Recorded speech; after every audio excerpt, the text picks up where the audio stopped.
Hey guys, welcome back to my channel. If you're new, hello, my name is Sarah and I'm so glad you clicked on today's video. I decided that I'm going to be picking some topics that I like or think are interesting or applicable to my life and share them with you on Tuesdays as sit down videos. Of course, there'll be days where there's other stuff, but I just thought it'd be fun to talk about these things and open up conversations and be very honest and let you guys in on some of the more intimate areas of my life, because I feel like there are things that there's stigmas attached to and things that people don't talk about, and there's no reason not to. So first of all, I know that there's like an annoying rumbling sound. I have a dehumidifier going because it's humid down here. And also if you hear any weird noises, it's probably my bunny. I also have some really cute maskne going on. Our state just reinstated the mask mandate a couple weeks ago, and ever since I've been getting zits on my face, so gotta believe that's where it's from. But anyway, today I just wanted to talk about something that I feel people either make out to be too big of a thing or don't talk about enough, and that is therapy. I am specifically talking about talk therapy in this video, but there are a lot of other types of therapy. I think talk therapy is a great place to start for people who are looking to get more in tune with their mental health. So a little bit about my background in talk therapy. I am 21, I'll be 22 in October, and I've basically been in therapy for the past 11 years off and on. First of all, I think that everyone should acknowledge that things like therapy, especially when not covered by insurance, is a very privileged thing to have access to, and I know that it's much more common now to be able to have access to therapy through different programs. But I do know, therapy is very expensive. I pay my parents pay a lot of money for me to be able to do it, but I do know you can get it through insurance and some other companies on the internet nowadays. But of course, back when I started in 2011, I don't know if that was so widely available. So I started talk therapy right around like 4th or 5th grade in elementary school, and I basically have continued my entire life since, except I took, I think, like a 6-month break, 6 months to a year, I think, of a break, collectively throughout that entire time. I am adopted from China. I was adopted when I was 9 months old, so I don't remember any part of being adopted at all.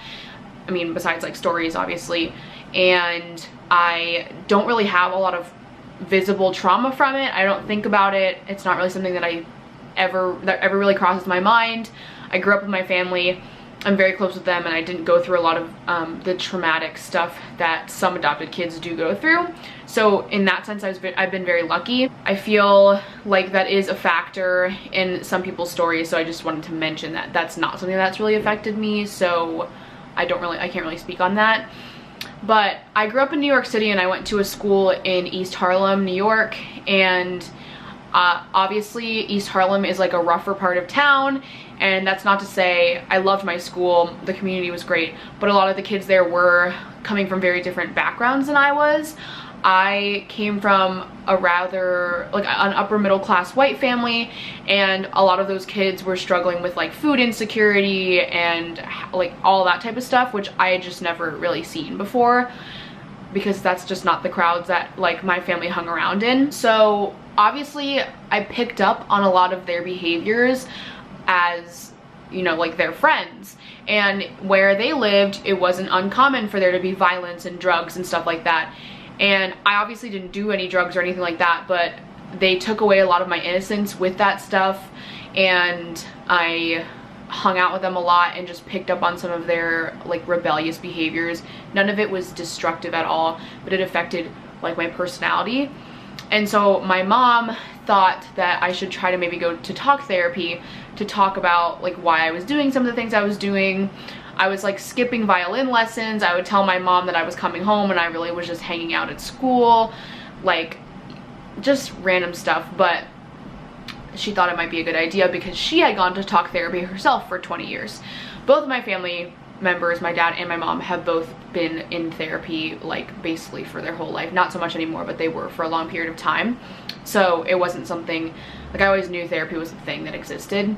I went to a therapist every other week for a long time, and we just we would play with my doll. Like, she had a doll house and she would ask me to act out, like, not act out, but we would play. And then when I had like a story that I made, like the little kids in the like dollhouse fight or something, she would ask me, oh, like, is there a reason you did that? Like, does that have anything to do with how you're feeling? Stuff like that. And I actually hated that type of therapy. I felt that it was very annoying. I was like, why can't I just play with this dollhouse? Like, why does there have to be a story for these people? Like, why can't I just have these two characters do something without you asking me why they're doing what they're doing? So I kind of found it annoying.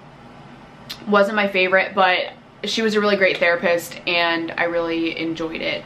Our conversations were great. However, at that time, therapy was a lot more for my parents than me.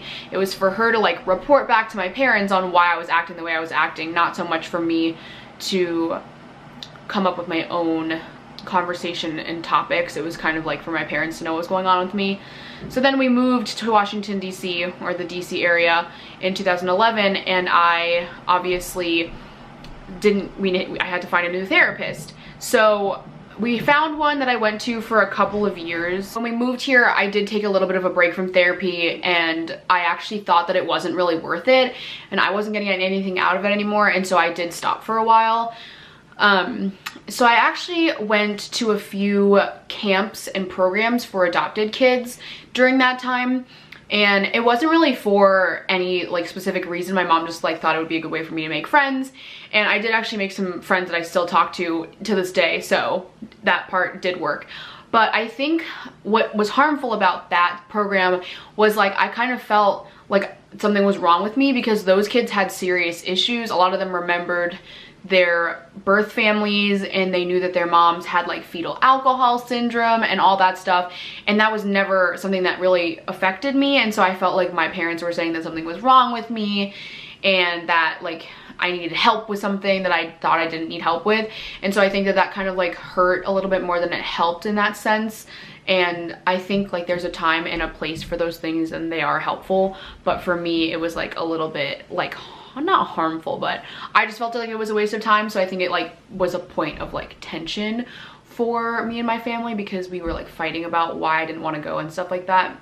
So I did do group therapy as well, but I found it a little bit less helpful than regular just like private talk therapy. So now I go to a therapist that I've been with for 5 years, a little bit over 5 years, and she's been my consistent talk therapist since I was in high school, like beginning of high school. And that's really who I think really affected me, and obviously I like her because I've continued to see her every 2 weeks basically non-stop for the past 5 years. I don't think that a lot of kids like talking about therapy. I remember in high school I'd be like, oh, I'm going to physical therapy, I'm going to a violin lesson, I'm going to this, I'm going to that. I never said I had therapy after school, and I think that was because I was afraid that, you know, the stigma was like something's wrong with you if you go to therapy. And I think a lot of kids do feel that way, and I'm sure, I mean, sometimes I do still feel that way, like when I say, oh, I have therapy. It does like roll off easier now. I can be like, oh, I have therapy, like I can't, whatever. But sometimes I still have a hard time telling people that I go to therapy, and it's not because I think that they think something of me, but I sometimes think that something's wrong with me, or I don't want people to think that I'm like going through something. And I think that's a very common thing, but I really, like for myself, try to overcome that because it's a lot more common than you think for people to have therapists. Like a lot more common than you think for people to have therapists. So I think that going to therapy is great because if anything else, you have a person that can talk to you about your life, and you can talk crap about whoever you want to talk crap about, and they have to be on your side. Like you're paying them to be on your side. And that's kind of like what I felt, you know, a lot in high school, is that, you know, like she's here for me. You know, like we pay her to talk to me about what I want to talk about, and I can talk about whoever I want to talk about in here. And a lot of times it was my parents, and she can give me advice, or she can just listen. And I think a lot of my therapy sessions are a lot more of just her listening, because I just want someone to be on my side, hear me out, and like tell me I'm not crazy. So I think a lot of therapy for the past 2 or 3 years for me has been working on myself. I've never been super unhappy. I've always been a generally very happy person, but as you guys know, if you're familiar with my story and my channel, I had a very like dark 2 years of college, and so in that time period she was helping me a lot navigating roommate stuff and just how sad I was. And you know, I'd never felt that feeling really so much. I had never had like someone close to me die or anything like that, and so I just wasn't used to it. So she really helped me through a lot of that stuff, which obviously I thank her so much for, because she really just told me everything was going to be okay and taught me how to navigate stuff, and I think that that was really helpful for me. So some of the things that I really continue to work on with my therapist, and you know, that's like something that I'm always working on, is just learning how to better manage my feelings toward myself. And as I've gotten older, I've become a lot more hard on myself about stuff. I feel that I should be something or should be doing something that I'm not, comparing myself to others, which obviously I think happens a lot on social media, which like it's hard to get away from in this day and age. I feel like college actually brought me a lot of self-doubt. I wasn't really doubtful of anything of myself before I went to college, and then when I had those 2 years at Mary Washington, I did start feeling very doubtful of who I was as a person, if I was a good person, if I was a good friend, if I really was the person that I thought I was. And that was like a very dark thing to think about myself. So she definitely helped me with that as well. And I, you know, obviously like I don't think you're 100% healed from yourself. That's just never something that happens. I think you're always constantly growing and changing, but the first step is always acceptance and, you know, the knowledge that you have that issue. So that is definitely something that I think therapy brought me. And again, like I'm still working on forgiveness and all that stuff, but I mean, she helped me realize that a lot of the feelings I was having were anxiety, and I wasn't crazy, and that it was okay that I felt these things about people, and you know, all the stuff about friends and family and how we have to accept people and all that stuff, which is really hard to do by yourself, I think. And if that is something that eats away at you like it does with me, therapy really helps with that. So basically, I just wanted to tell you guys my story with therapy and how it helped me, and I hope that it encourages you guys to give it a try.